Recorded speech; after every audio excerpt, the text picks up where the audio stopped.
Nung sinabi ko na pasyal kami, ang saya-saya ng mga bata, lalo si baby.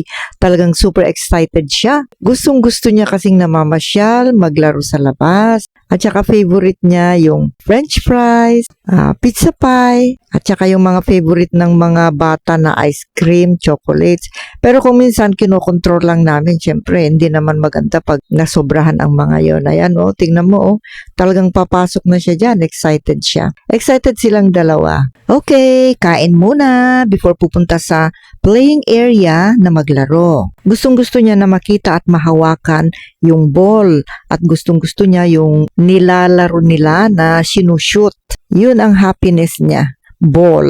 Okay, so mag-order muna ng pagkain para hindi siya gugutumin na maglaro. Lakad-lakad siya para hindi maboring, then bumalik ulit sa pila. Kasi doon nakapila ang mami niya. Sunod-sunuran yan kasi sa mami niya. Okay, samahan nyo kami guys habang hinihintay ang order. Yes po, hintayin na ma-serve ang pagkain. At andyan na nga po ang order. Tara guys, kain tayo. O ayan, happy eating french fries si baby habang hinihintay pa namin yung order na ice cream. And of course, thank you so much for watching.